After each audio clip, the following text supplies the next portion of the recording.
नमस्कार, स्वागत है आप सभी का डीडी न्यूज पर। आप देख रहे हैं मिड डे प्राइम। मैं हूं ऋतु वर्मा। अगले 1 घंटे में हम बात करेंगे देश भर की बड़ी खबरों की।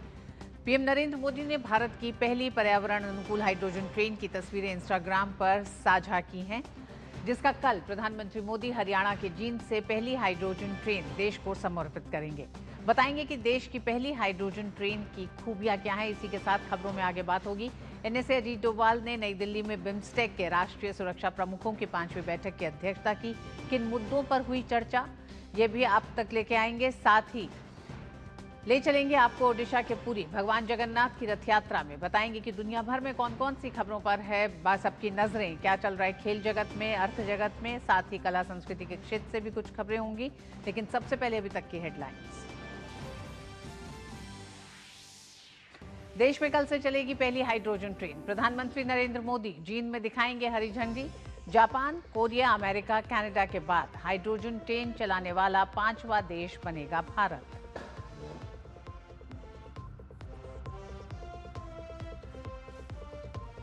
भारत की मेजबानी में बिम्स्टेक सुरक्षा शिखर सम्मेलन। एनएसए अजीत डोभाल ने सुरक्षा और आर्थिक चुनौतियों से निपटने के लिए बिम्स्टेक देशों के बीच घनिष्ठ सहयोग पर दिया बल।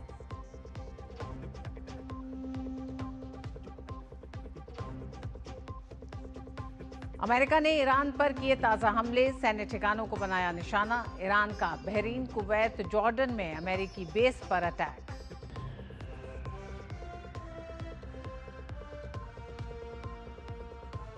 पुरी में भगवान जगन्नाथ की विश्व प्रसिद्ध रथ यात्रा। अहमदाबाद में भगवान जगन्नाथ की 16 किलोमीटर लंबी रथ यात्रा जारी। देश के अन्य हिस्सों में भी रथ यात्रा में उमड़े श्रद्धालु।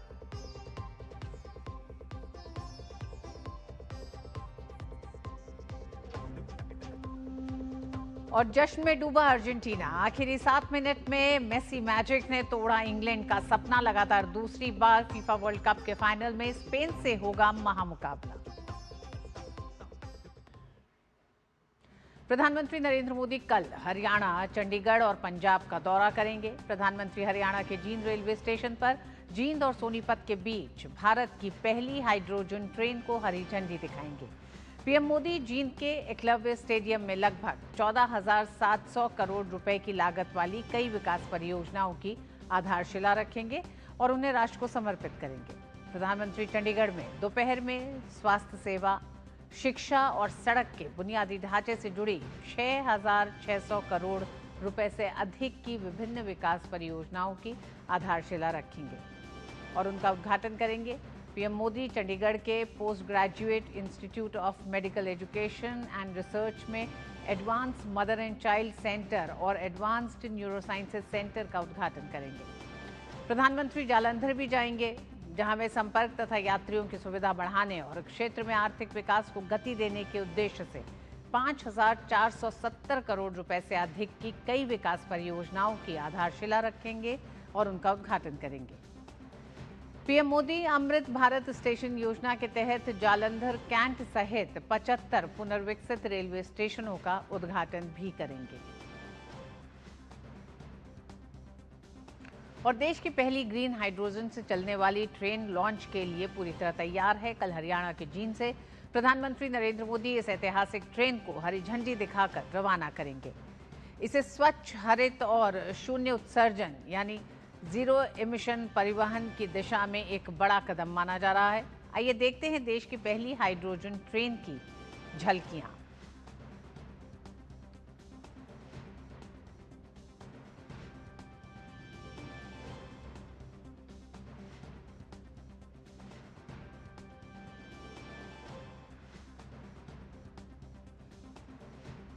और आइए अब बात करते हैं बिम्स्टेक की। दिल्ली में राष्ट्रीय सुरक्षा सलाहकार अजीत डोभाल ने बिम्स्टेक सुरक्षा शिखर सम्मेलनों के देशों के साथ बैठक की है।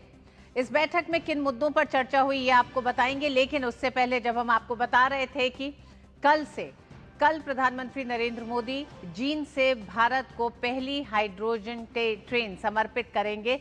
जींद से सीधे हमारे साथ निशांत राय जुड़ गए हैं। निशांत, आपसे जानना चाहेंगे कि जींद में तो तैयारियां हैं ही, लेकिन किस तरह से लोग तैयार हैं? जींद से लेकर सोनीपत तक की ये ट्रेन, इस ट्रेन की शुरुआत होगी रेलवे में एक नया अध्याय जुड़ने जा रहा है रेलवे के इतिहास में। देखिए, बिल्कुल रेलवे के इतिहास में एक बड़ा अध्याय है। दरअसल जिस तरीके से भारतीय हाइड्रोजन ट्रेन ब्रॉड गेज पे चलने वाली कॉमर्शियल ट्रेन है ये, और कहा जा सकता है कि सबसे ज़्यादा पावरफुल ट्रेन है ये। 2400 किलोवाट की पावर है, 3300 हॉर्स पावर की है, और दुनिया में इतनी पावरफुल ट्रेन हाइड्रोजन से चलने वाली फ़िलहाल तक नहीं बनी है। तो ये कहा जा सकता है कि भारतीय रेलवे दुनिया में एक इतिहास लिखने जा रहा है। कल जब प्रधानमंत्री नरेंद्र मोदी इस हाइड्रोजन ट्रेन को हरी झंडी दिखाएंगे, और ख़ासकर जब इसमें से भाप और पानी निकलेगा स्वच्छ ईंधन के तौर पर, एक बड़ी समस्या जो पर्यावरण को लेकर है। और भारत प्रधानमंत्री नरेंद्र मोदी खासकर वैश्विक मंचों से लगातार कार्बन उत्सर्जन की कमी की बात करते रहे हैं, और इसमें सभी जो विकसित राष्ट्र हैं उनसे भी ये चर्चा करते रहे हैं। लेकिन भारत इसमें एक प्रभावी कदम उठाने जा रहा है। कल जब ये ट्रेन चलेगी उसके बाद से भारतीय रेलवे की एक नई भविष्य की दिशा तय होगी, और एक कहा जा सकता है कि भारतीय रेलवे कल एक स्वर्णिम इतिहास लिखने जा रही है हाइड्रोजन ट्रेन के रूप में, जो कि इसका भविष्य भी तय करेगा। जी निशांत, मेक इन इंडिया, आत्मनिर्भर भारत की बात लगातार होती रही है। रेलवे के क्षेत्र में भी कई ऐसे कदम हैं, लेकिन हाइड्रोजन ट्रेन के साथ भारत दुनिया को भी दिखाएगा कि इस क्षेत्र में जहां उंगलियों पे गिने जा सकते हैं जिन देशों ने हाइड्रोजन ट्रेन की शुरुआत की है, उनमें भारत अब शामिल हो गया है। तो किस तरह से रेलवे के लिहाज से बहुत बड़ी उपलब्धि, प्रदूषण के लिहाज से तो है ही, एक बड़ा विकल्प है, एक स्वच्छ विकल्प है, लेकिन भारत दुनिया में किस तरह से अपने इस हाइड्रोजन ट्रेन के साथ एक नए पायदान पे पहुंचने जा रहा है? देखिए, अगर बात की जाए तो मेक इन इंडिया का पूरा कॉन्सेप्ट है ये हाइड्रोजन ट्रेन, और मेक इन इंडिया के तर्ज पर इसको बनाया गया है। भारतीय इंजीनियरों ने इसका बनाया है। और सबसे अच्छी बात ऋतु मैं आपको बताना चाहूँ कि ये जो इसका फ्यूल है, हाइड्रोजन फ्यूल, वो भी जिंद में ही तैयार किया जा रहा है, और इसे भी मेक इन इंडिया के तर्ज पर जो प्लांट है उसको लगाया गया है, और जिंद में ही हाइड्रोजन फ्यूल तैयार होगा। यहीं से डिस्पेंसर से ट्रेन में हाइड्रोजन भरी जाएगी, और फिर ट्रेन यहाँ से चलेगी। मतलब ईंधन भी हमारा, ट्रेन भी हमारी, और यात्री भी हमारे, जिसके चलते ये कहा जा सकता है जो एक बोझ होता है ट्रेन पर, जो ईंधन का एक खर्चा होता है, वो बेहद कम नज़र आएगा। और सबसे बड़ी बात है कि पॉल्यूशन फ्री पूरी तरीके से ये ट्रेन है। और मैं ऋतु बताऊं कि जहां पर ईंधन तैयार किया जा रहा है वहां पर पूरी तैयारी कर ली गई है, और पूरी कैपेसिटी के साथ कि ट्रेन को जिस तरीके से चलाया जाएगा उसकी तैयारी प्लांट में भी है कि ट्रेन का फ्यूल लगातार बनता रहे। दूसरी तरफ ट्रेन जो है वो जो उसका एवरेज बताया जा रहा है लगभग 1 किलो हाइड्रोजन में वो 1.25 से 1.5 किलोमीटर तक चलेगी। तो एक बड़ी बात है, इसको कहा जा सकता है एक बड़ी बात है, और उससे कहीं ना कहीं फ़ायदा भी होगा। और सबसे बड़ी बात है कि सोनीपत से लेकर जिंद और जिंद से लेकर सोनीपत तक के यात्रियों को काफ़ी आरामदेह सफ़र रहने वाला है। और इसके अलावा सबसे बड़ी बात है कि दुनिया में अभी तक इस टेक्नोलॉजी की अगर बात करें तो जर्मनी, चीन, संयुक्त राज्य अमेरिका, ये 3 देश जो हैं इसमें आगे बढ़े थे। लेकिन किन्हीं कारणों से जिस तरीके से भारत में कॉमर्शियल तौर पर चलाई जा रही है, 10 डिब्बों की चलाई जा रही है, इस लेवल की उपलब्धि उनके पास नहीं है। भारत की तरफ से ये एक बड़ी शुरुआत है, और प्रधानमंत्री नरेंद्र मोदी जिस मेक इन इंडिया की बात करते हैं, उस मेक इन इंडिया ने आज भारत का सर जो है दुनिया के सामने गर्व से ऊंचा किया है। जब वो कल हरी झंडी दिखाएंगे तो ये दिखेगा कि भारत ने कितनी तरक्की की है। हमारे इंजीनियर्स, खासकर भारतीय रेलवे के इंजीनियर्स ने जो मेहनत की है वो कल पटरियों पर दौड़ती हुई दिखेगी। निशांत, रेलवे की इस आधुनिक यात्रा के लिए, इसकी शुरुआत के लिए हरियाणा को चुना गया। हरियाणा वासियों में, जींद वासियों में, और जींद से सोनीपत तक की यात्रा करने में कितने स्टेशन पड़ेंगे, और किस तरह से लोगों का उत्साह है, लोग इसे कैसे देख रहे हैं?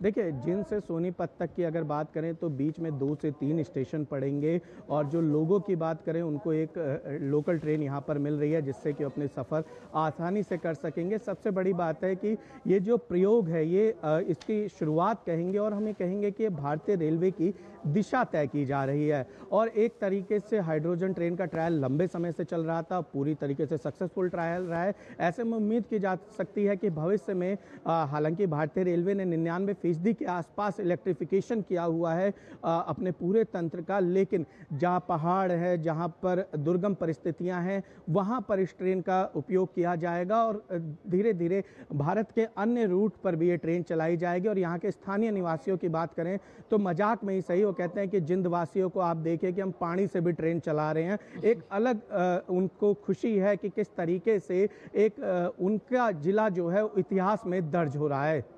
जी, बहुत बहुत धन्यवाद निशांत इस पूरी जानकारी के लिए। और कल का सबको इंतजार है जब प्रधानमंत्री नरेंद्र मोदी जींद से भारत को पहली हाइड्रोजन ट्रेन समर्पित करेंगे। बहुत बहुत धन्यवाद निशांत। बढ़ते हैं अगली खबर की तरफ। दिल्ली में राष्ट्रीय सुरक्षा सलाहकार NSA अजीत डोभाल ने बिम्स्टेक के राष्ट्रीय सुरक्षा प्रमुखों की 5वीं बैठक की अध्यक्षता की है। इस दौरान अजीत डोभाल ने साइबर खतरों, समुद्री चुनौतियों का जिक्र करते हुए कहा कि हम अपने लोगों के लिए खुशहाली और शानदार भविष्य की कोशिश करते हैं।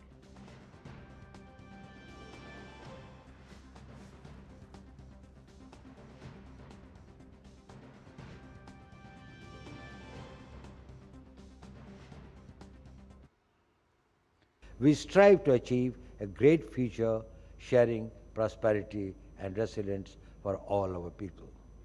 We have advanced and strengthened cooperation in fighting terrorism, combating transnational organized crime, cyber threats, meeting maritime challenges, and we are poised to combat new and emerging threats together. BIMSTEC's long-standing goals of regional security, connectivity, capacity building, and economic security should continue to drive our collective efforts. और आइए सीधे लिए चलते हैं अब आपको पुरी। जय जगन्नाथ। जी हाँ, देश के अलग अलग शहर लेकिन आस्था एक, अलग अलग रास्ते लेकिन मंजिल एक, लाखों श्रद्धालु लेकिन हर चेहरे पर एक ही भाव, महाप्रभु के दर्शन का सौभाग्य। आज भोर की पहली किरण के साथ ही देश भर में भक्ति का एक ऐसा ज्वार उठा है जिसे देखकर आकाश से लेकर धरती तक जय जगन्नाथ के नारों से गुंजायमान हो उठी है। सनातन धर्म के सबसे प्राचीन, सबसे भव्य और सबसे विराट धार्मिक उत्सवों में से एक भगवान जगन्नाथ की विश्व विख्यात रथ यात्रा विधि विधान और पारंपरिक रीति रिवाजों के साथ शुरू हो चुकी है। ओडिशा के पुरी से लेकर गुजरात के अहमदाबाद, पश्चिम बंगाल के कोलकाता, आप अपने स्क्रीन पे देख रहे हैं उन तमाम राज्यों में जहां जहां भगवान जगन्नाथ की इस रथ यात्रा की शुरुआत हुई है। देश की राजधानी दिल्ली और भगवान शिव की नगरी वाराणसी तक आज पूरा भारत भगवान जगन्नाथ की भक्ति में डूबा दिखाई दे रहा है। हर ओर शंखनाद है, हर तरफ जय जगन्नाथ का उद्घोष है और हर हृदय में महाप्रभु के दर्शन की उत्कंठा है। आषाढ़ शुक्ल द्वितीय का पावन अवसर पर सनातन परंपरा के इस सबसे भव्य और प्राचीन धार्मिक उत्सव में महाप्रभु श्री जगन्नाथ, भाई बलभद्र और बहन सुभद्रा विशाल रथों पर विराजमान होकर अपने भक्तों के बीच निकले हैं। ये दृश्य आप कोलकाता से देख रहे हैं। पश्चिम बंगाल के मुख्यमंत्री शुभेंदु अधिकारी रथ यात्रा में शामिल होने के लिए पहुंचे हैं।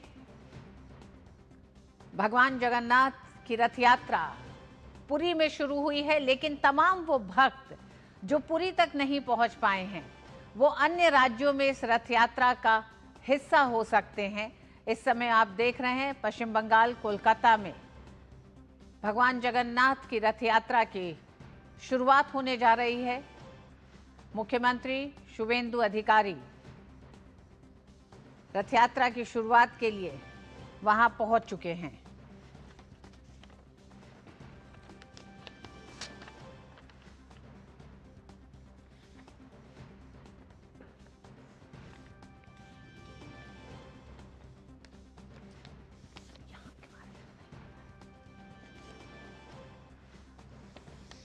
पारंपरिक तौर पर पुरी में भगवान जगन्नाथ की इस रथ यात्रा में भगवान जगन्नाथ अपने भाई बलभद्र और बहन सुभद्रा के साथ अलग अलग रथों पर सवार होकर गुंडिचा मंदिर के लिए निकलते हैं। लेकिन ये दृश्य आप इस समय देख रहे हैं, ये पश्चिम बंगाल कोलकाता के हैं।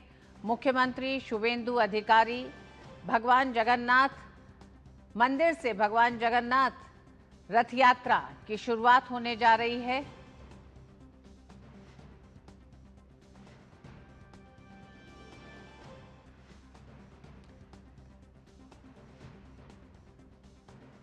आप अपने स्क्रीन पे इस समय दोनों दृश्यों को देख रहे हैं। एक दृश्य है पुरी से, पुरी में भगवान जगन्नाथ रथ यात्रा के दृश्य आप देख रहे हैं, तो वहीं दूसरी तरफ आप देख रहे हैं कि कोलकाता में जगन्नाथ मंदिर से भगवान जगन्नाथ की रथ यात्रा की शुरुआत हो रही है। मुख्यमंत्री शुभेंदु अधिकारी इस रथ यात्रा में शामिल होने के लिए पहुंचे हैं।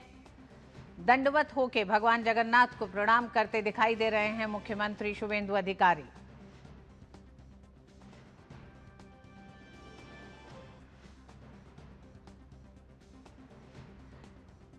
इस भव्य वार्षिक उत्सव में भगवान जगन्नाथ, उनके बड़े भाई बलभद्र और बहन सुभद्रा विशाल रथों में सवार होकर अपने मुख्य मंदिर से पुरी में गुंडिचा मंदिर तक की यात्रा करते हैं। इस समय आप पुरी के दृश्य देख रहे हैं। रथ यात्रा से जुड़ी परंपराओं में 3 दिव्य रथ हैं। बलभद्र जी के रथ को ताल ध्वज कहा जाता है, सुभद्रा जी के दर्पदलन यानी पद्म रथ और भगवान जगन्नाथ के रथ को नंदी घोष कहा जाता है। जो परंपराएं जुड़ी हैं उसमें छेरा पहरा है। यात्रा शुरू होने से पहले पुरी के गजपति राजा सोने की झाड़ू से मार्ग और रथों को साफ करते हैं, जो ये दर्शाता है कि भगवान की नजर में राजा और प्रजा सभी समान हैं। और परंपराएं हर राज्य की जगन्नाथ मंदिर में जगन्नाथ रथ यात्रा के एक ही जैसी परंपराएं हैं। इन परंपराओं की शुरुआत पुरी के जगन्नाथ मंदिर से होते हुए तमाम राज्यों तक पहुंची है। यह आप दृश्य देख रहे हैं अहमदाबाद से। अहमदाबाद के जगन्नाथ मंदिर से भी जगन्नाथ रथ यात्रा की शुरुआत हुई है। इस समय पुरी के दृश्यों में आपको दिखाई दे रहा है कि बरसात नहीं हो रही है। हालांकि सुबह से ही तेज बरसात जारी थी। उस बरसात के बीच में भी श्रद्धालुओं का उत्साह देखते ही बनता था। व्यवस्थाओं को पूरी तरह दुरुस्त किया गया था। इस यात्रा का साल भर से इंतजार होता है। सिर्फ देश में ही नहीं, बड़ी संख्या में सैलानी इस यात्रा को देखने, दर्शन करने के लिए पुरी पहुंचते हैं।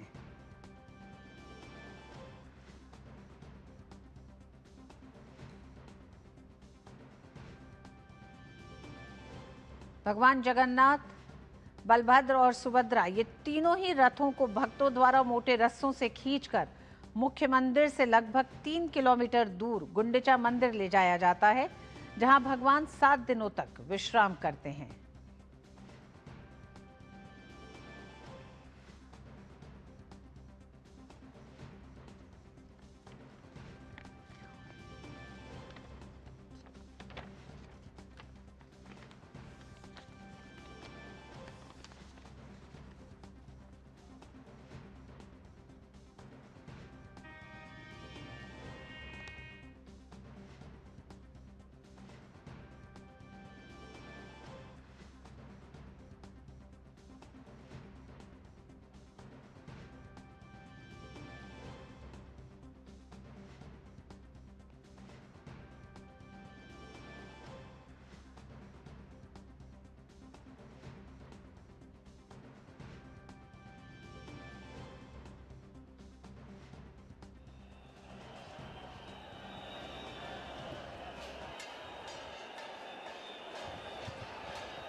और राष्ट्रपति द्रौपदी मुर्मू ने महाप्रभु की रथ यात्रा के पावन अवसर पर लोगों को शुभकामनाएं दी हैं। उन्होंने लोकमान्यता का जिक्र किया और कहा कि इस पवित्र यात्रा की महान परंपरा के दौरान चक्रराज सुदर्शन, बड़े भाई बलभद्र तथा बहन सुभद्रा सहित महाप्रभु श्री जगन्नाथ भक्तों से मिलते हैं। भक्त और भगवान के मिलन का ये भावपूर्ण अवसर अद्वितीय होता है। मेरी प्रार्थना है महाप्रभु श्री जगन्नाथ की कृपा से हमारे देश और देशवासियों की सुख समृद्धि में निरंतर वृद्धि होती रहे। जय जगन्नाथ।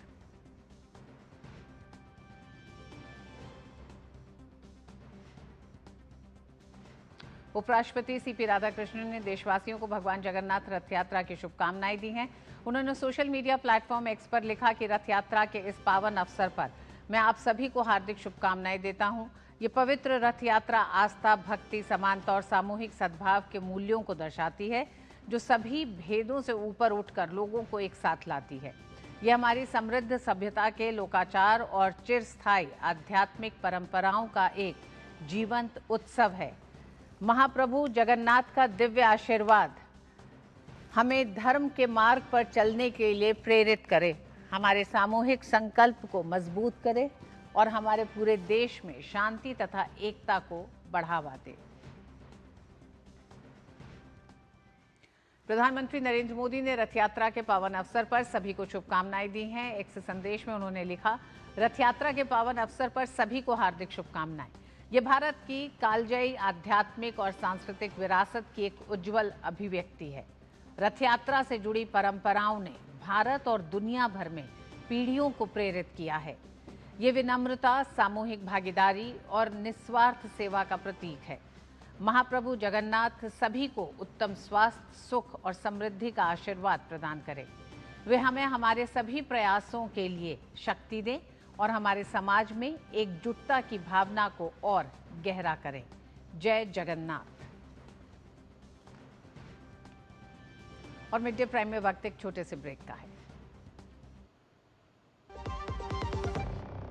पर्यटन केवल घूमने फिरने तक सीमित नहीं, बल्कि संस्कृति, रोजगार और आर्थिक विकास का मजबूत आधार है। प्रधानमंत्री श्री नरेंद्र मोदी की मंशा अनुरूप और मुख्यमंत्री डॉक्टर मोहन यादव के नेतृत्व में मध्य प्रदेश का पर्यटन अब अंतर्राष्ट्रीय स्तर पर नई पहचान बना रहा है। वसुधैव कुटुम्बकम की भावना के साथ मध्य प्रदेश देश विदेश से आने वाले हर पर्यटक का आत्मीय स्वागत कर रहा है। मध्य प्रदेश आके हमें प्रकृति, संस्कृति और आध्यात्मिकता का अनुभव हुआ। यहाँ की साफ सफाई, व्यवस्थाएं और लोगों का अपनापन हमारी यात्रा को यादगार बना गया। मध्य प्रदेश सरकार का बहुत बहुत धन्यवाद। ग्रामीण पर्यटन, वेलनेस और इको टूरिज्म जैसे नए क्षेत्रों पर विशेष फोकस के साथ मध्य प्रदेश सतत विकास और बेहतर पर्यटन अनुभव की दिशा में तेजी से आगे बढ़ रहा है। धार्मिक पर्यटन की दृष्टि से और अन्य पर्यटकों की दृष्टि से अगर कोई पर्यटक आए किसी राज्य में, हाँ हमें गर्व है मध्य प्रदेश वो स्थान है जहाँ सर्वाधिक रूप से टूरिज्म का सेक्टर सबसे अच्छी गति से बढ़ा। पढ़ता है, खेलता है, झूलता उछलता है, दौड़ता कभी कभी दौड़ कराता है, आगे आगे बढ़ता है इंडिया, अमूल दूध पीता है इंडिया। उत्तर प्रदेश के लोक निर्माण विभाग ने रामपुर में समाजवादी पार्टी के नेता आजम खान के मोहम्मद अली जौहर विश्वविद्यालय परिसर से गुजरने वाली मुख्य सड़क को सार्वजनिक सड़क घोषित कर दिया है और विश्वविद्यालय के मुख्य द्वार पर साइन बोर्ड लगा दिया गया है कि ये सड़क आम जनता के आने जाने के लिए खुली है। ये 3 किलोमीटर लंबी 4 लेन वाली सीमेंट कंक्रीट की सड़क है, जिसका निर्माण अखिलेश यादव के नेतृत्व वाली समाजवादी पार्टी सरकार के कार्यकाल में 2016-17 में लगभग 17 करोड़ रुपए की लागत से कराया गया था। अधिकारियों ने बताया कि सड़क विश्वविद्यालय के मुख्य प्रवेश द्वार से दूसरे छोर तक 450 एकड़ के परिसर से होकर गुजरती है, लेकिन विश्वविद्यालय प्रशासन द्वारा 2019 में मुख्य द्वार बंद करने के बाद से प्रवेश प्रतिबंधित था। यहां तक कि पीडब्ल्यूडी अधिकारियों को भी प्रवेश करने से रोक दिया गया था।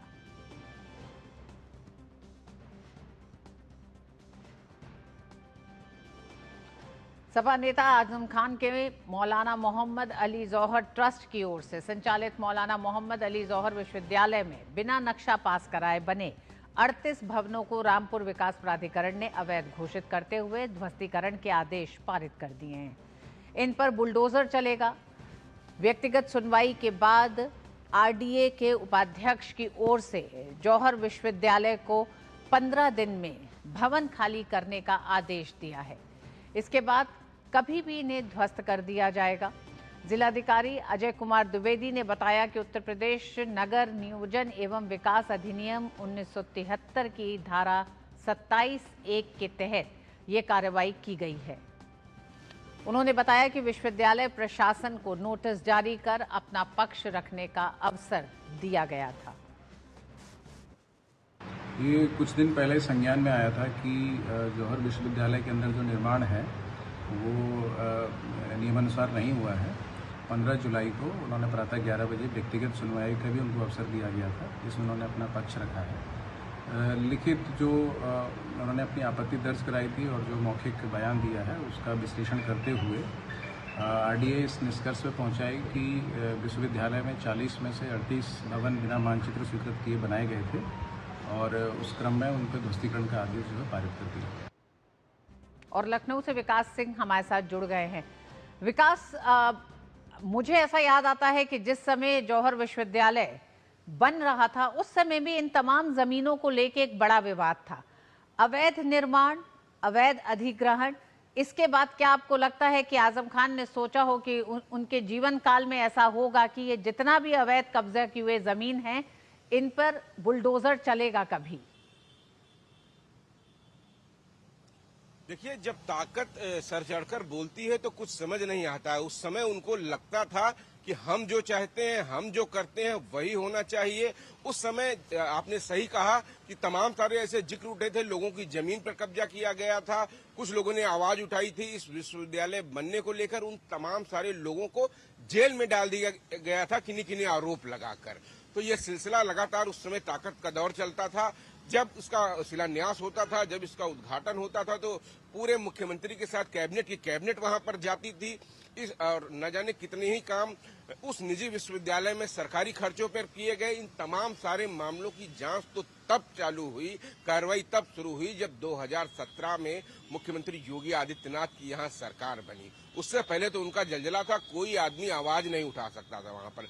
जिन लोगों ने आवाज उठाई थी उनकी आवाज चुप करा दी जाती थी, झूठे मुकदमे लगा दिए जाते थे। ऐसा खेल चलता था और लगातार हमने देखा इस मामले पर अब का एक्शन हो रहा है और जो एक्शन हुआ है वह उसकी सुनवाई की गई। विश्वविद्यालय प्रशासन को मौका दिया गया इस मामले में कि वो अपने कागज दिखा सके, लेकिन उसकी तरफ से दिखाने में अक्षम रहे। 40 भवनों में मात्र 2 भवन ऐसे थे जो सही पाए गए, वो मेडिकल और एकेडमिक ब्लॉक। इन दोनों को छोड़कर बाकी 38 भवन का निर्माण अवैध तरीके से किया गया है और इसलिए किया गया था कि उस समय कुछ समझा ही नहीं जाता था। प्रक्रिया उनको पता थी, क्योंकि अगर पूरे 40 के 40 भवन अगर होते तब मामला होता कि उनको पता नहीं था, लेकिन उनके संज्ञान में था। 2 लोगों का जिला पंचायत से नक्शा 2 भवनों का पास कराया गया और 38 का नहीं कराया गया। चूंकि ताकत इतनी बड़ी थी, रसूख इतना बड़ा था कि सब कुछ चलता ही रहेगा और इतना बड़ा जो विश्वविद्यालय, निजी विश्वविद्यालय जहां पर सरकारी पीडब्ल्यूडी के द्वारा सड़क का निर्माण कराया जाता है, तो आपने जिसका जिक्र किया 17 करोड़ की लागत से बनाई जाती है और उसमें आम आदमी नहीं चल सकता है। आम आदमी के खर्चे का पैसा उनकी यूनिवर्सिटी पे लगाया जाता है, खर्चा किया जाता है, लेकिन उसके बावजूद वहां आम आदमी नहीं चल सकता। अब पीडब्ल्यूडी ने इसका संज्ञान लिया है, उस रास्ते पे बाकायदा बोर्ड लगा दिया गया है कि यह आम रास्ता है। चूंकि पीडब्ल्यूडी ने बनवाया है, पीडब्ल्यूडी में पैसा कहां से आता है? जनता का पैसा आता है। तो बिल्कुल अब रामपुर में अगर ये कहें तो अब न्याय होता दिख रहा है, जमीन पर कार्रवाई चल रही है। तमाम सारे मामले हैं जो अदालत में चल रहे हैं। देखिए, आजम खान 2025 से जेल में है, तमाम सारे ऐसे प्रकरण किए थे और इन सारे प्रकरणों में अगर आजम खान के खिलाफ जितने मुकदमे थे उनमें से 30% लगभग जौहर विश्वविद्यालय से जुड़े हुए थे। तो वहां पर ढेर सारी अनियमितताएं की गई। उन सब अनियमितताओं पर अब प्रशासन लगातार कार्रवाई कर रहा है और मामले जो अदालतों में चल रहे हैं उनकी पैरवी की जा रही है। धीरे धीरे वो अपने अंजाम तक पहुंच रहे हैं। लेकिन ये बड़ी बात है कि अब वहां की जनता को, वहां के लोगों को ये बात लग रही है कि अगर जो कुछ गलत हुआ है उसको सही करने की कोशिश तो की जा रही है, काम किया जा रहा है, साफ साफ वहां नजर आ रहा है। और आजम खान भी फिलहाल तो अभी जेल में ही है।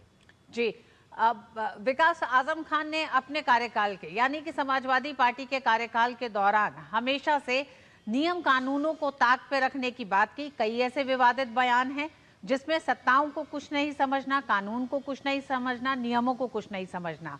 लेकिन इसकी दूसरी तरफ जब अब अगर ये तय होता है कि पीडब्ल्यूडी ने परिसर के अंदर की 3.5 किलोमीटर लंबी सरकारी सड़क को आम जनता के लिए खोल दिया है, जनता में किस तरह से क्या रिएक्शन है, जनता का क्या कहना है? क्योंकि एक लंबे समय से अगर समस्या हो रही थी तो वहां की जनता को हो रही थी, क्या उसने अपनी आवाज बुलंद की थी?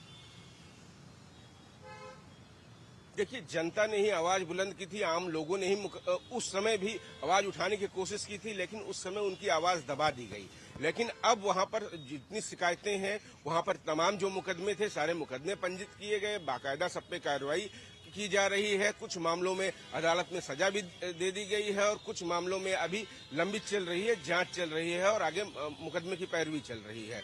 तो वहां की जनता ने इस बात को स्वीकार किया और सबसे बड़ी बात है कि हमने देखा था वहां पर बदलाव भी हुआ। यह बदलाव जनता ने अपने वोटों से भी दिखाया था। तो सबसे बड़ी बात है कि जनता इस बात को अब रामपुर की जनता भी महसूस करने लगी है कि वहां पर जो जरूरत थी, उनके हक की बात थी, उनकी बात चीजें अब सुनी जाती हैं। क्योंकि उस दौर में उनका नाम था, उनका जलजला था, जो चाहते थे, जो उनसे जुड़े हुए लोग करना चाहते थे, रामपुर में बस उन्हीं की सुनी जाती थी। और एक माना यह जाता था कि उनकी मर्जी के बगैर रामपुर में कोई पैर भी नहीं रख सकता है। कई बार तो ऐसा होता था समाजवादी पार्टी की सरकार में कि आजम खां जब कभी नाराज हो जाते थे तो रूट के रामपुर चले जाते थे और यहाँ से उनको मनाने के लिए लोग जाते थे कि आप चले आइए। इस तरीके का उनका दबदबा था। 12 से 17 के बीच में माना यह जाता था, कहा जाता था कि उत्तर प्रदेश में कितने मुख्यमंत्री हैं, 3, 3.5। तो ये सारी बातें चर्चा में रहती थी। आजम खां हमेशा दबाव बना के रखते थे सत्ता के ऊपर और ये दिखाना चाहते थे कि सबसे ज्यादा ताकत में वो हैं। और कई विभाग उनके पास, बड़े जो ताकतवर विभाग हैं, वह आजम खां के पास रहते थे और सत्ता में पूरी हनक थी उनकी, पूरा प्रशासन। अगर यहाँ पर भैंस भी चोरी हो जाती थी, यह मामला काफी ज्यादा चर्चा में आया था, तो आजम खां की भैंस को ढूंढने के लिए पुलिस जाया करती थी। ये रसूख था। लेकिन फिलहाल अब समय बदला है, समय बदल गया है। कभी आजम खान की खोई हुई भैंस को पुलिस ढूंढने जाती थी, आज आजम खान के खड़े किए 38 ऐसे अवैध भवन हैं जिन्हें ध्वस्त करने के लिए पूरा प्रशासन तैयार है। ये कार्रवाई कब तक शुरू हो जाएगी विकास? देखिए, प्रशासन की तरफ से 15 दिन का नोटिस दिया गया है उनको। ये इन 15 दिनों में अगर उन्होंने स्वयं उन भवन का ध्वस्तीकरण नहीं किया तो 15 दिन के बाद प्रशासन अपनी तरफ से उन भवनों का ध्वस्तीकरण की कार्रवाई चालू कर देगा। और सबसे बड़ी बात है कि 40 में 38 भवन अवैध निर्माण किया गया है, तो उन 38 भवनों पर यह कार्रवाई की जाएगी और यह कार्रवाई 15 दिन के बाद प्रशासन तय करेगा, अगर वो स्वयं विश्वविद्यालय प्रशासन प्रबंधन नहीं करता है इसे तो। जी हाँ, बिल्कुल। ये पूरी कार्रवाई अवैध निर्माण को लेकर इस समय प्रशासन की एक बड़ी कार्रवाई हो रही है, लेकिन इसके पीछे आजम खान का जो एक राजनीतिक सत्ता पर बैठे रहने का एक अराजक दम्भ था, उस दम्भ को तोड़ने की भी एक बड़ी कार्रवाई है, उसका एक बड़ा असर इस पर भी दिखाई देगा। बहुत बहुत धन्यवाद विकास। और पंजाब कांग्रेस में जारी अंदरूनी कलह खत्म होने का नाम नहीं ले रही है। भूपेश बघेल के पंजाब दौरे के बाद अब सारी गतिविधियां पार्टी हाईकमान पर केंद्रित हो गई हैं। पूर्व मुख्यमंत्री चरणजीत सिंह चन्नी राजधानी दिल्ली में मौजूद हैं। वहीं सांसद सुखजिंदर सिंह रंधावा समेत पंजाब से कांग्रेस के सभी सांसद भी दिल्ली पहुंच चुके हैं। सूत्रों के अनुसार चन्नी आज कांग्रेस महासचिव केसी वेणुगोपाल से मुलाकात कर सकते हैं। माना जा रहा है कि इस दौरान पंजाब कांग्रेस की मौजूदा स्थिति, संगठनात्मक मुद्दों और आगे की रणनीति पर चर्चा हो सकती है। बताया जा रहा है कि पंजाब के सभी कांग्रेस सांसद कांग्रेस संसदीय दल सीपीपी की बैठक में हिस्सा लेने के लिए दिल्ली में मौजूद हैं। हैदराबाद के सैदाबाद इलाके के एक निजी स्कूल में दूसरी कक्षा के छात्र को दिए गए होमवर्क को लेकर धार्मिक विवाद खड़ा हो गया है। आरोप है कि सक्सेस स्कूल में दूसरी कक्षा में पढ़ने वाले एक हिंदू छात्र को शिक्षिका शेख आयशा परवीन ने कलमा और सूरा फातिहा याद करने को दिया। छात्र के घर जाने के बाद माता पिता ने उसकी होमवर्क पुस्तिका और डायरी की जांच की और ये चौंकाने वाली बात सामने आई। मामला सामने आने के बाद छात्र के परिजनों ने स्कूल प्रबंधन के खिलाफ शिकायत दर्ज कराई। उन्होंने इस बात का कड़ा विरोध किया है कि धर्मनिरपेक्ष शिक्षा प्रणाली लागू करने वाले शिक्षण संस्थानों में अन्य धर्मों के बच्चों को किसी विशेष धार्मिक प्रार्थना का पाठ करने के लिए मजबूर करना कितना अनुचित है। अभिभावक और हिंदू समुदाय के नेता शिक्षा विभाग से मांग कर रहे हैं कि ऐसी घटनाएं शिक्षण संस्थानों में दोबारा न हो। वहीं विवाद बढ़ने पर स्कूल ने संबंधित शिक्षिका को बर्खास्त कर दिया। इसके साथ ही वह भविष्य में success group of education institutions में दोबारा काम नहीं कर सकती हैं। इस पूरे मामले पर विधायक राजा सिंह ने तीखी प्रतिक्रिया व्यक्त की है और AIMIM प्रमुख असदुद्दीन ओवैसी पर निशाना साधा।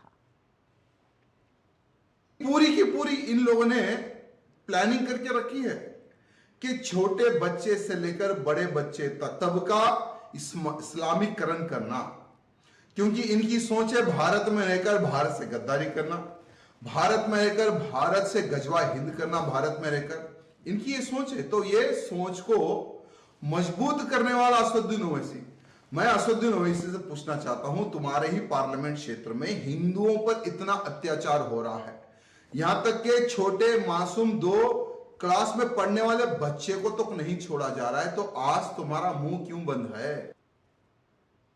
जेल में बंद बुजुर्ग कैदियों को लेकर सुप्रीम कोर्ट ने एक बड़ा फैसला सुनाया है। कोर्ट ने सभी राज्यों और केंद्र शासित प्रदेशों को निर्देश दिया है कि 70 वर्ष से अधिक उम्र, लाइलाज बीमारी, गंभीर बीमारी या फिर शारीरिक रूप से अक्षम कैदियों की मानवीय आधार पर समय से पहले रिहाई के लिए 3 महीने में पॉलिसी बनाएं। कोर्ट ने कहा है कि इस पॉलिसी में पात्रता, लाइलाज बीमारी की स्पष्ट परिभाषा और स्वतंत्र मेडिकल बोर्ड द्वारा निष्पक्ष स्वास्थ्य जांच की व्यवस्था अनिवार्य होगी। कोर्ट ने कहा कि रिहाई के आवेदनों का बिना देरी किए जल्द से जल्द निपटारा हो। कोर्ट ने सभी राज्य और केंद्र सरकार 6 महीने में इस आदेश पर अमल को लेकर हलफनामा दायर करने को कहा है। असम में बाढ़ की स्थिति अब भी गंभीर बनी हुई है। राज्य के 6 जिलों में 37,000 से अधिक लोग बाढ़ से प्रभावित हैं। राज्य आपदा प्रबंधन प्राधिकरण के अनुसार लखीमपुर, धेमाजी, शिवसागर, सोनितपुर, विश्वनाथ और जोरहाट जिले बाढ़ से प्रभावित हैं, जिनमें लखीमपुर सबसे ज्यादा प्रभावित जिला है। प्रशासन ने राहत कार्य तेज कर दिए हैं और प्रभावित इलाकों में राहत वितरण केंद्र संचालित किए जा रहे हैं। प्रशासन हालात पर लगातार नजर बनाए हुए है। रक्षा मंत्री राजनाथ सिंह ने आज नई दिल्ली में मानेकशॉ सेंटर में सीमा सड़क संगठन द्वारा आयोजित स्ट्रैटेजिक इंफ्रास्ट्रक्चर कॉन्क्लेव में भाग लिया। कार्यक्रम के दौरान उन्होंने सर्वश्रेष्ठ परियोजनाओं को पुरस्कार प्रदान किए और BRO की पत्रिकाओं का विमोचन भी किया। उन्होंने अपने संबोधन में कहा कि सरकार सड़क, रेल, हवाई मार्ग और डिजिटल इंफ्रास्ट्रक्चर के जरिए देश के हर हिस्से को जोड़ने के मिशन पर काम कर रही है। उन्होंने कहा कि हमारा उद्देश्य केवल सड़कें बनाना नहीं, बल्कि दूरदराज के क्षेत्रों तक हर प्रकार की कनेक्टिविटी पहुंचाकर प्रत्येक नागरिक को मुख्यधारा से जोड़ना और ये विश्वास दिलाना है कि देश का कोई भी कोना अब दूर नहीं है। पहाड़, पर्वत, नदी सबको आपस में जोड़ने का एक मिशन चलाया और यह जुड़ाव केवल रोड ट्रांसपोर्ट तक सीमित नहीं रहा। हमने सड़क से, रेल से, हवाई मार्ग से और डिजिटल इंफ्रास्ट्रक्चर के माध्यम से सबको जोड़ने यानी हर प्रकार की कनेक्टिविटी प्रदान करने पर विशेष बल दिया है। हमने इंश्योर किया दूर दराज के किसी भी क्षेत्र में रहने वाला कोई भी नागरिक मेन स्ट्रीम से कटा हुआ महसूस न करे। और साथियों, हमने ऐसा इसलिए किया क्योंकि हमने कनेक्टिविटी को सिविलाइजेशन के डेवलपमेंट का एक अनिवार्य अंग माना। हमारा लक्ष्य केवल भारत के नक्शे पर सड़कें बनाना नहीं है, बल्कि भारत के हर नागरिक के मन में यह विश्वास बनाना है कि देश का कोई भी कोना अब हमसे दूर नहीं है। रक्षा मंत्री राजनाथ सिंह ने कहा कि मजबूत बुनियादी ढांचा किसी भी देश के उज्जवल भविष्य की नींव होता है और सरकार इस दिशा में लगातार काम करती रहेगी। उन्होंने बॉर्डर रोड्स ऑर्गेनाइजेशन की सराहना करते हुए कहा कि पिछले 1 दशक में संगठन ने कठिन भौगोलिक परिस्थितियों में कई ऐतिहासिक परियोजनाएं पूरी की हैं। राजनाथ सिंह ने अटल टनल, उमलिंगला मोटरबेल रोड और सेला टनल का उल्लेख करते हुए कहा कि ये परियोजनाएं BRO के परिश्रम, कौशल और समर्पण का प्रतीक है और देश के लिए गर्व की उपलब्धियां हैं। जिस देश का इंफ्रास्ट्रक्चर मजबूत होगा उसी देश का फ्यूचर भी सबसे अधिक मजबूत होगा। इसलिए हम आगे भी भविष्य में इसी प्रकार कार्य करते रहेंगे। साथियों, मैं बॉर्डर रोड्स ऑर्गेनाइजेशन को केवल एक कंस्ट्रक्शन एजेंसी या एक यूनिट के रूप में ही नहीं देखता हूं, मैं इसे अपने परिवार की तरह देखता हूं। और एक परिवार के सदस्य के नाते जब मैं आपकी अब तक की उपलब्धियों पर नज़र डालता हूं, विशेषकर पिछले एक दशक की, तो मन गर्व के साथ भर उठता है। रोहतांग की अटल टनल ही दुनिया की सबसे ऊंची मोटरेबल सड़क उमलिंगला हो या लगभग 13,000 फीट की ऊंचाई पर बनी सेला टनल हो, यह सब आपके श्रम और सामर्थ्य के जीते जागते उदाहरण हैं। ये उपलब्धियां अपने आप में साधारण नहीं हैं, बल्कि ये उपलब्धियां अपने आप में एक चमत्कार हैं। वाणिज्य और उद्योग मंत्री पीयूष गोयल ने बेल्जियम के ब्रसेल्स में भारतीय व्यापार प्रतिनिधिमंडल के सदस्यों से मुलाकात की। इस प्रतिनिधिमंडल में भारतीय वाणिज्य एवं उद्योग महासंघ, फिक्की, भारतीय उद्योग परिसंघ, CII, एसोचैम और अन्य क्षेत्रीय संगठनों के प्रतिनिधि शामिल थे।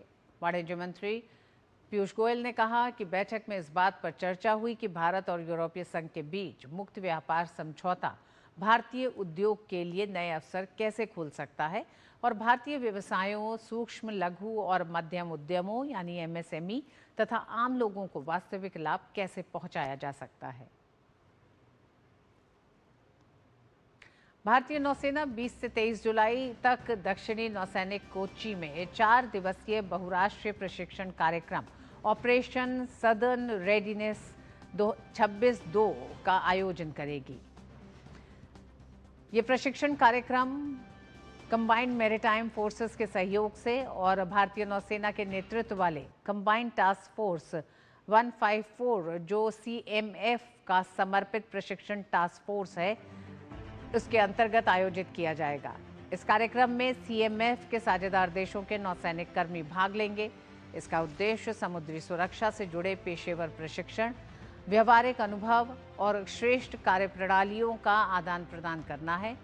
40 से अधिक देशों वाले बहुराष्ट्रीय समुद्री साझेदारी संगठन CMF के साथ अपने सहयोग के माध्यम से भारतीय नौसेना क्षेत्रीय क्षमता निर्माण और सामूहिक समुद्री सुरक्षा को निरंतर मजबूत कर रही है।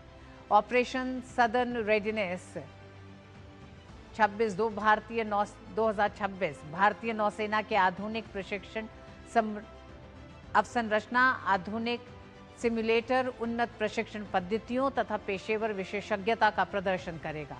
दक्षिणी नौसैनिक कमान कोच्चि में इस बहुराष्ट्रीय प्रशिक्षण कार्यक्रम का आयोजन वैश्विक समुद्री प्रशिक्षण में भारतीय नौसेना की बढ़ती भूमिका को रेखांकित करता है।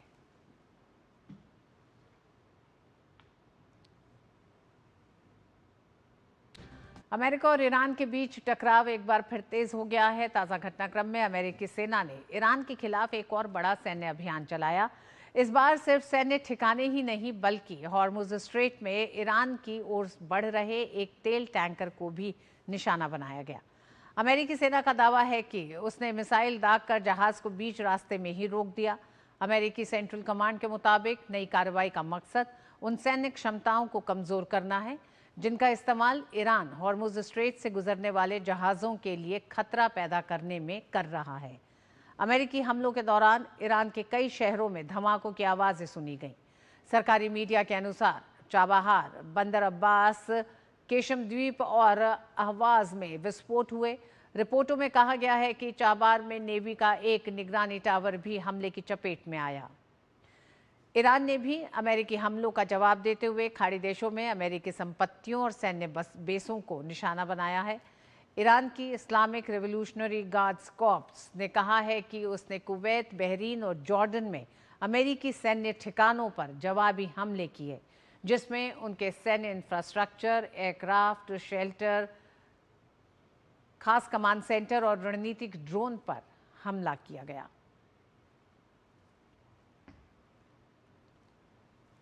और बात फीफा की। डिफेंडिंग चैंपियन अर्जेंटीना ने एक बार फिर फीफा विश्व कप के फाइनल में जगह बना ली है। इंग्लैंड के खिलाफ सेमीफाइनल में लंबे समय तक पिछड़ने के बावजूद लियोनेल मेसी की टीम ने आखिरी मिनटों में शानदार वापसी करते हुए जीत दर्ज की और अब खिताबी मुकाबले में उसका सामना स्पेन से होगा। एटलांटा से अभिषेक महाजन की ये रिपोर्ट।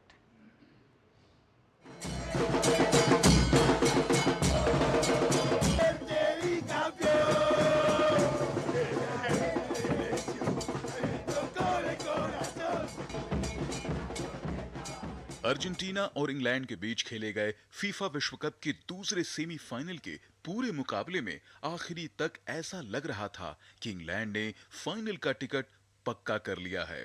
मैच के 55वें मिनट में एंथनी गॉर्डन के गोल ने थ्री लॉयंस को बढ़त दिलाई और अनुशासित रक्षात्मक खेल के दम पर इंग्लैंड 60 साल बाद विश्व कप फाइनल में पहुंचने की ओर बढ़ता दिखाई दे रहा था।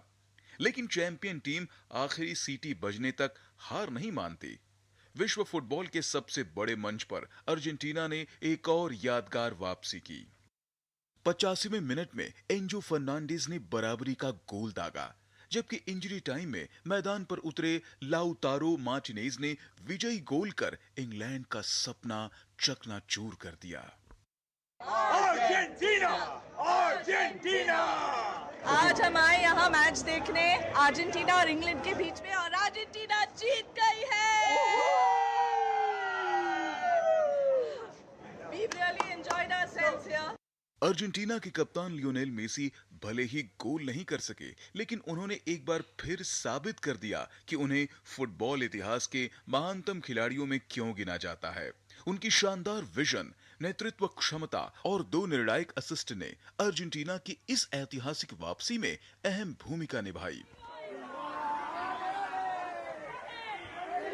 मैच खत्म होने की काफी देर बाद तक जश्न का सिलसिला जारी रहा।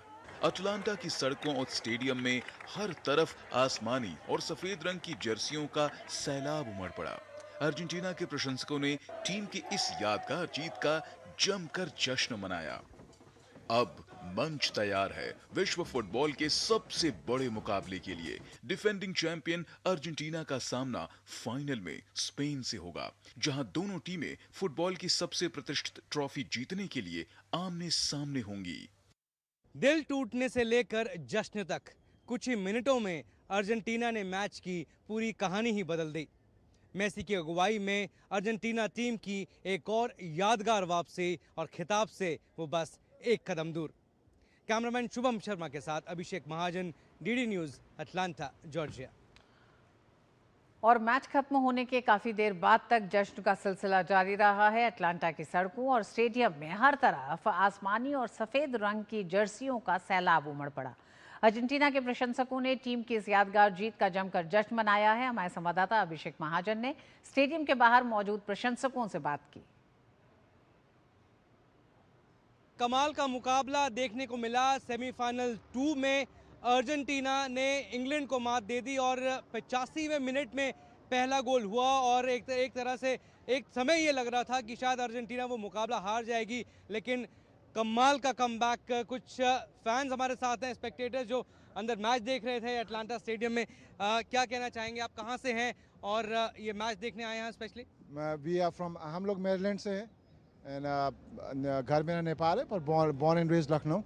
So it was a very nice game. Argentina played very good. They came from the back.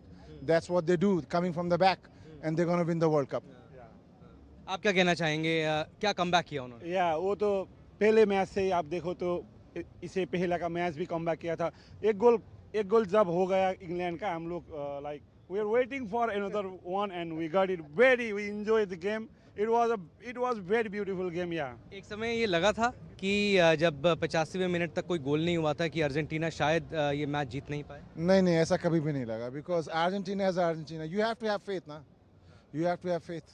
So विश्वास यही करते रहते हैं ना। Yes. हाँ, round of 32 cap Varde, 16 Egypt, quarter final Switzerland, all come back, right? फिर again I don't know, for some reason लग रहा है आदत पड़ गई है कि पड़ गई है फैन को टॉर्चर देने की, लेकिन इन द एंड मजा आ रहा है। सो बहुत अच्छा हो गया, फाइनल भी जीतेगा। इन सभी का ये मानना है कि अर्जेंटीना का कमबैक हुआ, लेकिन इनको पूरा विश्वास था, चाहे 85वें मिनट में गोल किया, लेकिन पूरा विश्वास था कि अर्जेंटीना पहले के मैचेस की तरह, नॉकआउट मैचेस की तरह कमबैक करेगा। और एक बार चेयर कर दो अपनी टीम के लिए।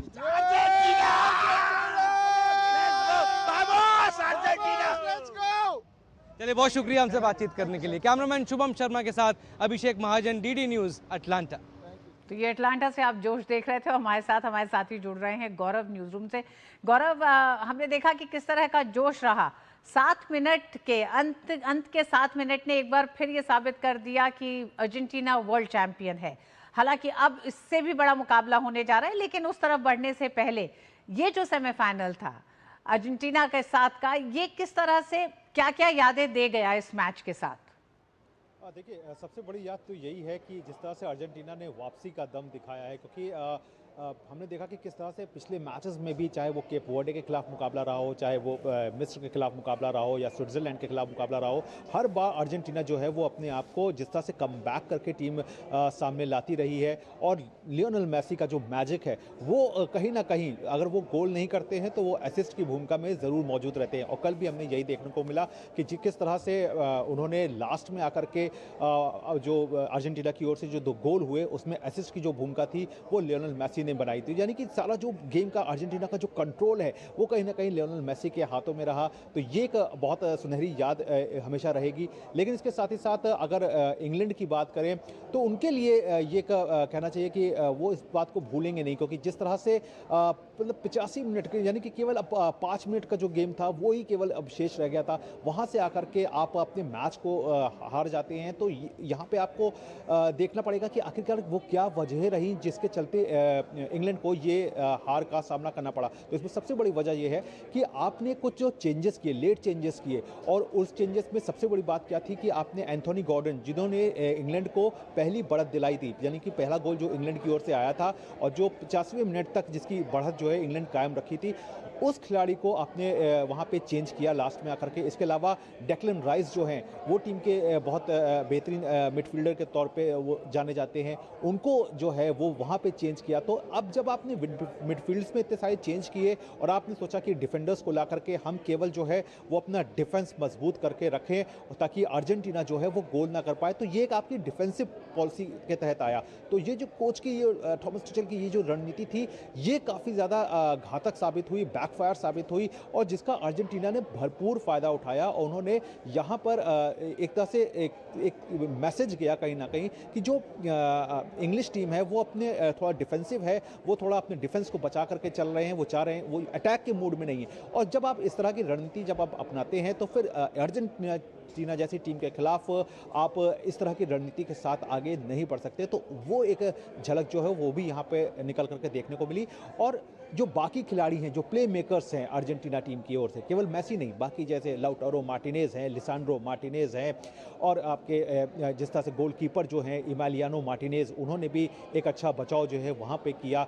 इसके अलावा देखें तो थियागो अल्माडा हैं, जूलियन अल्वारेज हैं, ये वो खिलाड़ी हैं जो कि अर्जेंटीना के लिए एक अगर मेसी किसी चीज़ को लीड कर रहे हैं तो ये सपोर्टिंग रोल में अपना बेहतरीन सपोर्ट दे रहे हैं, ताकि ये टीम जो है वो न केवल एक खिलाड़ी पर ही निर्भर ना रहे, बल्कि एक ऐसा चक्रव्यूह तैयार किया जाए ताकि सामने वाली जो टीम हो उस पे जो है वो दबाव जो है वो वापस आ सके। तो यही कुछ तस्वीरें जो थी वो इस मैच में निकल करके देखने को मिली। और अब जबकि स्पेन से फाइनल मुकाबला है तो अब अर्जेंटीना को ये भी देखना होगा कि सामने वाली एक ऐसी टीम है जिसका डिफेंस जो है वो बेहद मजबूत है। ऋतु, गौरव, इस मैच के बाद, इस सेमीफाइनल के बाद, इंग्लैंड और अर्जेंटीना के बाद पूरा सोशल मीडिया मेसी फैंस से भरा हुआ है, क्योंकि जिस तरह से मेसी के प्रशंसकों ने धन्यवाद किया है, जश्न मनाया है अभी अर्जेंटीना तक का, उसको किस तरह से देखते हैं? सोशल मीडिया ने एक तरह से दूरियों को कम किया है, तो आज उस खुशी को दुनिया के हर कोने में मनाया जा रहा है।